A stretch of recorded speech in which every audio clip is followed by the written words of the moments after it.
Dia mbola faly miarabantsika hatrany amin'ny anaran'ny Tompo. Eto amin'ny chaîne YouTube Fanosorana fiainana hatrany moa isika izany. Natao ho anao izy ity ity fandaharana ity ary natao mba hitondra fahasoavana eo aminao. Toizantsika izany ilay tantara kely mitondra ny lohateny hoe Fihaonana Tsy Nampoizina ary androany dia ho hitantsika ny lohateny hoe fifanenana azafady teo amin'ny dobo filomanosana. Fifanenana teo amin'ny dobo filomanosana. Teo amin'ny dobo filomanosana iray no miseho ny tantara. Toerana manan-danja fatratra sy fantatra tsara izy ity. Misy anjely midina indraindray mampihetsika ny rano. Ny marary voalohany tafidinao dia setrana. Izay no nahatonga ny dobo ho lasa toerana fivahiniana masina. Tena betsaka ny olona tonga ao.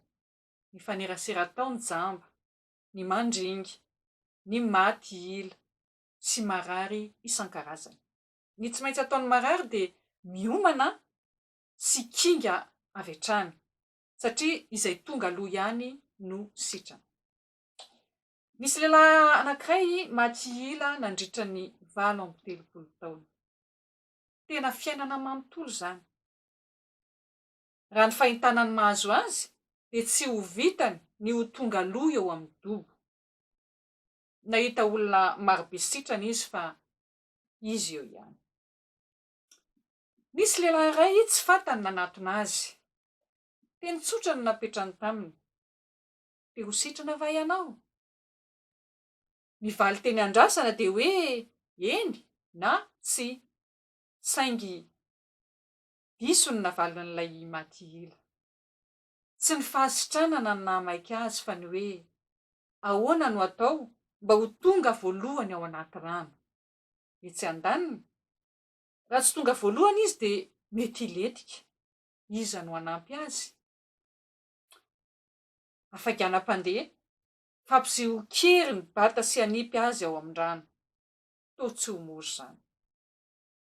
Raha ny tokony ho izy dia lasa nandeha ilay olona nametra-panontaniana taminy, nefa dia niaino izy. Matetika, manoloana ny zavatsarotra dia mitady vahaolana foana no mahamaika antsika, fa tsy ny fahatokiana ny teny fikasana nomen'Andriamanitra. Lehilahy izay tsy fantany akory dia nilaza zavatra telo mila atao. Voalohany, mitsangana, eto ny fandrianao ka mandehana. Afaka nandà, nanaiky io ilay marary. Fa nitsangana izy, namalina ny fandriany ary nandeha. 80 taona ny andrasana. Segondra vitsivitsy no nahasitrana azy ary dia lasa olom-baovao. Tena fifanenana tsy nampoizina. Nahita azy nitsangana ireo lehilahy manodidina ka nanontany azy. Nisy mpanaraka fomba fanao tamin'ireo olona ireo.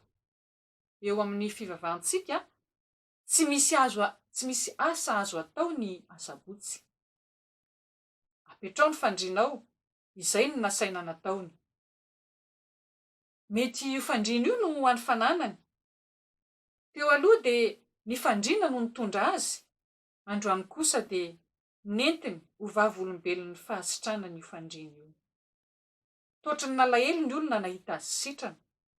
Te hanome tsiny ilay nanasetrana azy ny olona nefa tsy fantany io olona io. Fotoana kely taty aoriana, nandeha nakany amin'ny tempoly izany ilay olona sitrana mba hisaotra an'Andriamanitra. Ary mety koa nanatitra rakim-pisaorana. Mampiseho izany fa mankasitraka ilay fanasitrana an'Andriamanitra izy. Tafahoana tamin'ilay olona tsy fantany izy tao, dia i Jesosy. Jesosy dia nanasa azy mba hanao zavatra ampahendrena sy tsy hanota intsony. Hatramin'ny voalohany, Jesosy dia tsy nanameloka ilay lehilahy ho mpanota mihitsy.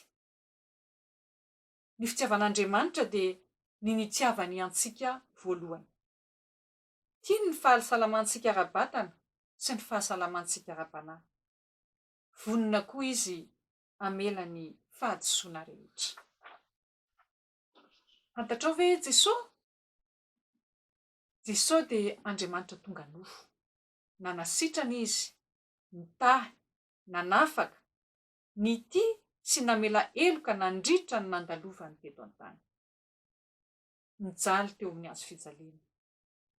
Nentiny teo ny aretintsika rehetra, nanaiky ny fandavan'ny olona azy izy sy ny fandaozana azy ho irery, ary maty mba hampiombona antsika amin'Andriamanitra.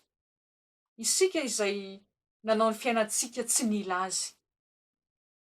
Nomeny koa ny famelan-keloka noho ny langa, halatra, fampirafesana sy fanaovana ody ratsy sy ny sisa.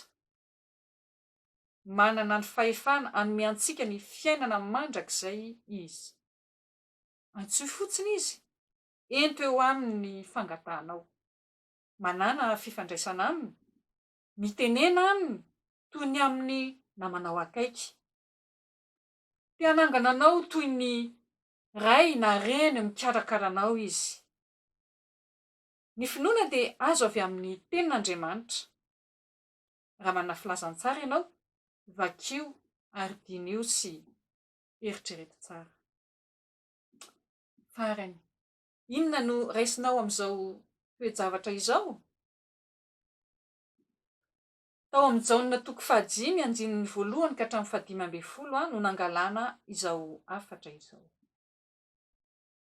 Dia misaotra anao namaky ary ho tahin'ny Tompo hatrany tompoko.